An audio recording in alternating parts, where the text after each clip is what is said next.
నమస్తే రమగారు. నమస్తే జయ. రమగారు, ఏదన్నా ఒక స్టోరీ ఎట్లా అంటే ఒక 2, 3, 4 అట్లా ఎపిసోడ్స్ వచ్చేలాగా, మరీ ఎక్కువ కాకుండా చెప్తాం. తలతిక్కల రాజు కథ చెప్తాం. ఎప్పుడో చదివాను జయ నేను. అప్పటి నుంచి అనుకుంటున్నా కానీ ఏమో అట్లా వెళ్ళిపోయింది అనమాట. సరే ఇవాళ మళ్ళీ దాన్ని రివైజ్ చేసామన్నమాట. దాన్ని పూర్వం ఒక రాజ్యంలో ఓ రాజుగారు మంత్రి గారు ఉండేవాళ్ళు. వీళ్ళు ఇది సుమారైన ఒక పరగణ అనమాట. చాలా డిఫరెంట్గా ఆలోచించేవాళ్ళు. ఎవ్వరూ అట్లా ఆలోచించారు. రాజుగారిదే ఒక డిఫరెంట్ ఆలోచన, ఆయన మంత్రి గారు అంతకంటే విచిత్రమైన ఆలోచనలు ఉంటాయి. వాళ్ళిద్దరు ఒకళ్ళనొకళ్ళు బాగా సపోర్ట్ చేసుకుంటారు. రాజు ఓ పక్కకి మంత్రి ఓ పక్కకి లాగితే గోలగా ఉంటుంది. ఇద్దరు కలిసి ఒక పక్కకే లాగారనుకో మొత్తం రాజ్యం అంతా ఆ పక్కకి పోతుంది. వీళ్ళకి ఏంటంటే కొత్తగా చేయాలి. సరే కొత్తగా చేసే వ్యవహారంలో ఓ రోజు ఎప్పుడో వ్యాహ్యాలికి పోయారు. చీకటి పడుతోంది. వీళ్ళకి ఇంకా తిరుగుదామని ఉంది. మెల్లిగా ప్రజలు ఎవరి దారిని వాళ్ళు సర్దుకుంటున్నారు. కొంచెం 7 అయ్యేసరికల్లా అందరూ అన్ని రోడ్లు మెల్లిమెల్లిగా చీకటిమయంగా అయిపోయి పడకలు, కొంతమంది రోడ్ల మీద ముష్టి వాళ్ళు అడుక్కునే వాళ్ళు ఉంటారు. ధర్మసత్రాలు ఏవో శాలలు కట్టించారు. ఆ శాలల కిందకి చేరిపోతున్నారు. షాపుల్లో జనం తగ్గిపోయారు. చల్లని గాలి, ప్రశాంతంగా వాతావరణం. రాజు అన్నాడు, ఎంత హాయిగా ఉంది, బయటే తిరుగుదామనిపిస్తుంది. ఇలా పడుకుంటున్నారేమిటి వీళ్ళంతాను, మనకేమో తిరుగుదామనిపిస్తుంది. నీకు అందరూ ఎవరి దారిని వాళ్ళు తలుపులు వేసుకుని లోపల కూర్చుని అందరూ వెళ్ళిపోతే ఈ చీకట్లో ఇలా ఏం తిరుగుతాం? అందరూ జనం ఉంటే సందట్లో ఎంజాయ్ చేయటం వేరు. అవును, నిశ్శబ్ద నీరవంగా ఉంటే ఏం తిరుగుతాము అని మంత్రి గారిని అన్నాడు. ఏమంటే మీకేమనిపిస్తుంది అన్నాడు. నాకు కూడా అలాగే అనిపిస్తుందండి.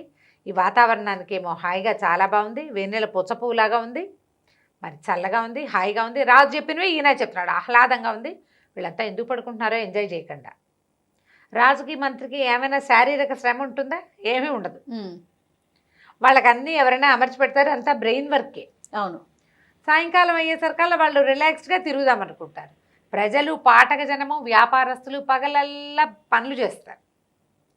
చీకటి పడేసరికి గూట్లో దీపం నోట్లో ముద్ద, అంతే కదా. మామూలు వాళ్ళు పడుకుంటారు. ఏదో అత్యవసరాలు ఉన్న వాళ్ళు కొట్లలోకి వెళ్ళి ఆ పని ఈ పని చేస్తారు. ఇప్పుడు మనం ఎట్లయింది, రాత్రి 12 దాకా పిశాచాల్లాగా తిరుగుతూనే ఉంటాం. అవునండి. 12 గంటలకు అజయ, రాత్రి 3 గంటలకి మేము బెంగళూరు బయలుదేరితే 3ంటికి కొన్ని డజన్ల టిఫిన్ సెంటర్లు బిజీగా ఉన్నాయి. కరెక్ట్ చెప్పారండి. 3ంటికి. అది మనం పట్టపగలున్నామా మిడ్ నైట్లో ఉన్నామా అర్థం కాని పరిస్థితి. ఆ టైంలో తింటున్నాం. మన పరిస్థితులు అవి. ఇప్పుడు పాపం వాళ్ళు ఉద్యోగాలు, వాళ్ళ తాలూకు టైమింగ్స్, నైట్ షిఫ్ట్లు ఇక చేసేదేం లేదు. అయితే రాజు మంత్రి ఏమనుకున్నారంటే, ఇది బాగోలేదు, మనం ఓ పని చేద్దాం, ఈ జనాల్ని అడుగుదామని ఒకళ్ళ దగ్గరికి వెళ్ళారు. ఏరా అబ్బాయి, చల్లగా ఉంది, హాయిగా ఉంది, ఎందుకు పడుకుంటున్నావు అని. వాడు అన్నాడు, బాబు పొద్దు నుంచి పని చేశానండి, ఇప్పుడు నిద్ర వస్తుంది, పడుకుంటాను. ఒక 5-6 ఇంటర్వ్యూ చేశాక వీళ్ళకి అర్థమైంది, ఓహో ఈ రాత్రిని పగటిగా మార్చేయాలి మనం. అంతే, వీళ్ళు పొద్దునంతా పని చేస్తారు, ఇప్పుడు పడుకుంటున్నారు. ఇలా కాదు, రాత్రిని పగలుగా, పగలుని రాత్రిగా చేద్దామని మర్నాడు దండోరా వేశారు. పగలు నిద్రపోండి, రాత్రి పని చెయ్యండి. చాలా ట్రై చేసి మొత్తానికి కొద్ది వారాలు, నెలల్లో జనమంతా మారిపోయారు. పొద్దునంతా నిద్రపోయి సాయంకాలం 4:30, 5:30 అలా అయ్యేసరికల్లా నిద్రలు లేచి ఇక అక్కడి నుంచి లాంతర్లు పెట్టుకునే పొలాలు దున్నుకునేవాళ్ళు, అవేవో పెట్టుకునే ఈ పనులు చేసుకునేవాళ్ళు. షాపులన్నీ తెరిచి ఉండేవి. రాత్రిపూట అంతా కళకళలాడేది. తెల్లవారుజామున 5 గంటలకి అట్లా పడుకోవటం మొదలుపెట్టేవాళ్ళు. పగలల్లా పడుకునేవాళ్ళు. స్టోరీ పేరుకు తగ్గ రాజారాం గారు, తలతిక్కల రాజు. అది. అక్కడి నుంచి ఆ రోజు బజార్ వెళ్ళినప్పుడు వీళ్ళకేం తెలిసింది, వంకాయ కోరేటు, బీరకాయ కోరేటు. అక్కడి నుంచి గోధుమ పిండి కోరేటు, బియ్యానికి ఒక రేటు, బెల్లానికి ఒక రేటు, పంచదారకు ఒక రేటు. ఇలా రేట్లు కుదరవు, అన్నిటికీ ఒకటే రేటు. నువ్వు సేరు బియ్యం తీసుకో, ఒక దుడ్డు, ₹1. సేరు పాలు తీసుకో, ఒక దుడ్డే. సేరు పంచదార తీసుకో, ఒకటే దుడ్డు. అన్నిటికీ రూపాయలే.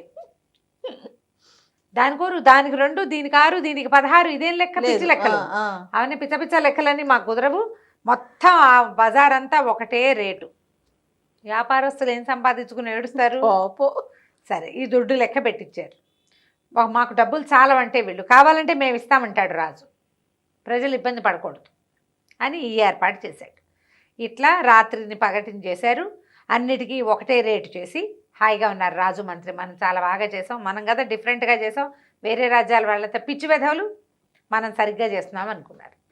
ఇంతలో ఒక గురువు ఒక శిష్యుడు ఈ ప్రాంతాల ఆ వైపు నుంచి వెళ్తూ ఈ రాజ్యంలోకి వచ్చారు. వాళ్ళు వచ్చింది 2ంటికి 12:30 1 గంట. ఎక్కడైనా భోజనం దొరుకుతుందని భావించారు. మధ్యాహ్నం 12:30 అయితే ఇంకో గంటలో 1:30కి మనకి ఇంచుమించు ఆకలేసేస్తుంది. వీళ్ళు రోడ్ల మీద పెట్ట పురుగు లేదు, కనీసం ఒక ఎలిక కుక్క కూడా తిరగటల్లా. ఎండ మలమల మాడిపోతుంది. అన్ని తలుపులు వేసేసి ఉన్నాయి, కొట్లన్నీ కట్టేసి ఉన్నాయి, ఎవ్వరు లేరు, ధర్మశాలలు మూసేసి ఉన్నాయి. ఏమిటి అందరూ లిచ్చకపోయారా, జనం ఎవరు లేకపోతే అలాగే కదా అనిపిస్తుంది. ఏమిటి అని చూస్తే అట్లా నడిచి వాళ్ళకి ఎక్కడా ఏమీ దొరకల.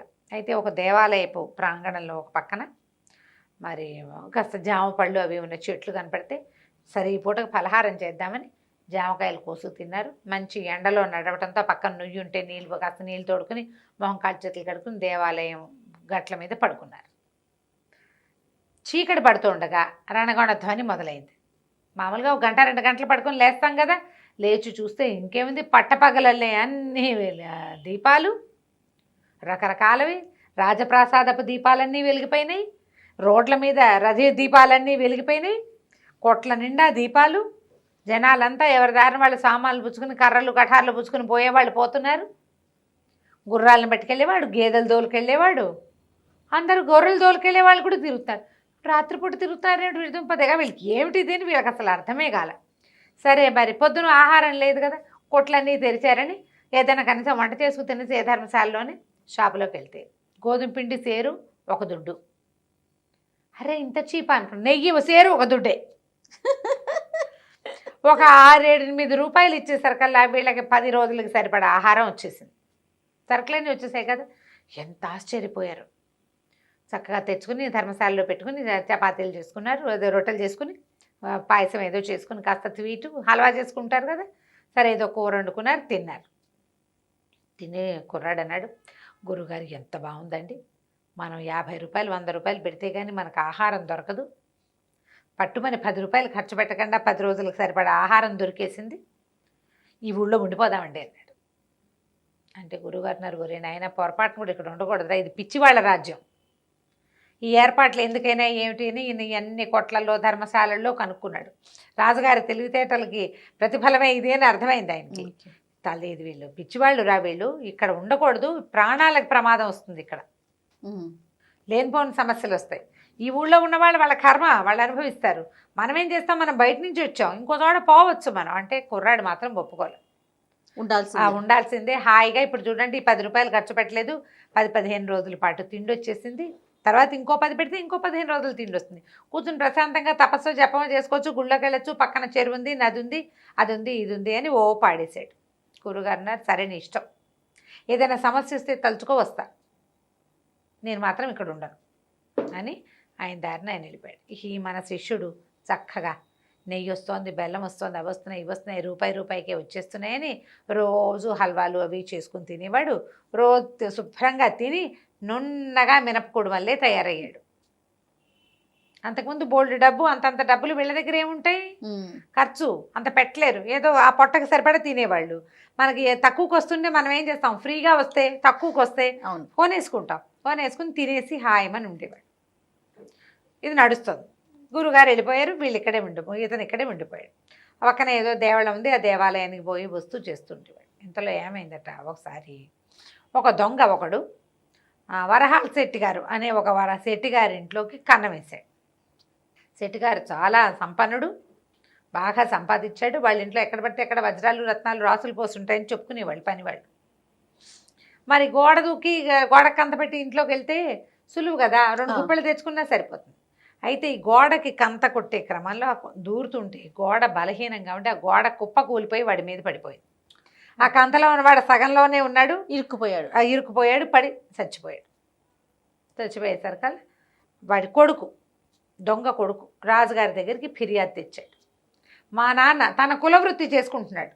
ఓహో, మా నాన్న కులవృత్తి చేస్తుంటే దుర్మార్గుడైన వరహాల శెట్టి గారి గోడ కూలి మరణించాడు, నాకు కాంపన్సేషన్ ఇప్పించండి అని. తప్పులేదు, బాగుంది కదా, రాజుకు తగినటువంటి ప్రజలు. అయితే అక్కడి నుంచి అయ్యో అలా చచ్చిపోయాడు, ఆ గోడ కూలి ఎలా చచ్చిపోయాడు అంటే తెలియదండి, గోడ బలహీనంగా కట్టారు, సిమెంటు ఇసుక పాళ్ళు అవి సరిగ్గా కలపల, కిందకంత పెడితే పై గోడ కూలటం ఏమిటి? మా నాన్న ఏమైనా వాళ్ళ ఇంట్లో వాళ్ళని ఏం చేయాలనుకున్న వాళ్ళ గోడ కూలగొట్టే ఉద్దేశం మా నాన్నకు లేదు. కేవలం దొంగతనానికి వెళ్ళాడు, అది ఆయన కుల వృత్తి. ఎవడి వృత్తి వాడు చేసుకోవద్దు. బాగుంది. మహాప్రభువుల రాజ్యంలో ఈ వృత్తి చేస్తుండగానే ఇలా అయ్యింది అనేసరికి పట్టండి వరహాల సెట్ అని వరహాల సెట్ పిలిపించారు. ఏమయ్యా నువ్వు సమాధానం ఏం చెప్తావు? నీ వల్ల ఒక బక్క దొంగ మరణించాడు, పట్టు వీడికి వెయ్యండి రా కొరత అన్నారు. అమ్మ బాబో ఈయన కేక పెట్టాడు వరహాల సెట్. లేకపోతే దీన్ని ఏమంటారు, మన మెడ తెగేస్తారు, దాన్ని ఏదో అంటారు వజ్రశిల, దాని మీద పెట్టి కొడతారు తల. తలార్లు వీడిని తీసుకెళ్ళి తల నరికేయమన్నారు. నరికేయమనేసరికల్లా తలార్లంతా అన్నారు, బాబు మన దగ్గర వజ్రశిలలు లేవండి, ఈ మధ్యకాలంలో మనం మెడ నరకలేదు, ప్రాణానికి ప్రాణం అంటాడు రాజు. బక్కవాడు చచ్చిపోయాడు కాబట్టి బండవాడిని చంపేయాలి. అయ్యో, ఎవరి వల్ల కూలిపోయిందో వాడిని చంపేయాలి. చంపేయాలంటే ఈజీ మెథడ్ ఏమిటి? తలగొట్టేయటమే. ఆ తలగొట్టాలంటే కత్తి వజ్రశిల ఉండాలి. వజ్రశిల కట్టండోయ్ అన్నాడు. వరహాల సెట్ అన్నాడు, బాబు నన్ను క్షమించండి, ఆ గోడ నేను కట్టింది కాదు, మేస్త్రి ఎవడో కట్టాడు. పైగా ఇప్పుడు కాదు, మా నాన్న కాలంలో కట్టింది, ఎప్పటిదో ఆ గోడ. నేను గోడ కట్టి ఆ గోడ బలహీనం కాబట్టి కూలిపోతే నా మీదకి చెప్పాలి. గోడ కట్టింది అసలు నేను కానే కాదండి అన్నాడు. ఎవడు కట్టాడు గోడ? ఒక మేస్త్రి కట్టాడు. ఆ మేస్త్రి ఉన్నాడా అంటే వరహాల సెట్టి పుట్టకల్లాడు కట్టిన గోడ అది. అప్పటికి ఉన్న మేస్త్రి ఇప్పుడు ఏమవుతాడు? వరహాల చెట్టుకి 40 ఏళ్ళు వస్తే ఉన్నాడు ఆయన, ఒక బక్క మేస్త్రి ఉన్నాడా? ఉన్నాడు, ముసలాడు. ఉండేసరికి ఏమన్నారు వీళ్ళు, మరి వెళ్ళి మేస్త్రిని పట్టండి అని మేస్త్రిని పుచ్చుకొచ్చారు. నువ్వు ఒక గోడ బలహీనంగా కట్టడం వల్ల ఒక ప్రాణం పోయింది. అసలు మేము వరహాల చెట్టుది తప్పని అతనికే శిక్ష వేసాం పాపం నీ వల్ల ఒకడు చచ్చిపోయిగా ఇంకొకడు చావడానికి సిద్ధమయ్యాడు. నీ సమాధానం ఏమిటి? వీడు మడి నరకేంద్రా అన్నారు. మేస్త్రి లబో దిబో మొత్తుకున్నాడు. బాబు ఏనాడో కట్టానండి, అప్పుడు నేను వయసులో ఉన్నానండి. అవాళ ఆ గోడ కట్టే రోజునండి, ఆ గోడ కట్టే సమయంలో ఒక నర్తకి, ఒక ఆవిడ ఈ రోడ్డంట తిప్పుకుంటూ తిరిగేదండి. ఆవిడ గజ్జలు కంకణాలు మోగేవి. అవి విని విని చూసి చూసి ఎంతసేపు దాని మీదే ధ్యాస ఉండి గోడ కట్టేశాడు అని చెప్పాడు. ఇప్పుడు నర్తకిని తేవాలి. ఈయన యంగ్ ఏజ్లో ఉన్నప్పుడు చూసిన నర్తకి ఇప్పుడు ఎలా ఉంటుంది? ఆవిడని పట్టరమన్నారు. నర్తకిని తెచ్చారు. తెచ్చాక ఏమైందో వచ్చే భాగంలో తెలుసుకుందాం. పేరుకు తగ్గ రాజురాపు గారు కదా, సూపర్, అసలు ఎక్సలెంట్, చాలా బాగుందండి. మళ్ళీ చెప్దాం మిగిలిన కథ.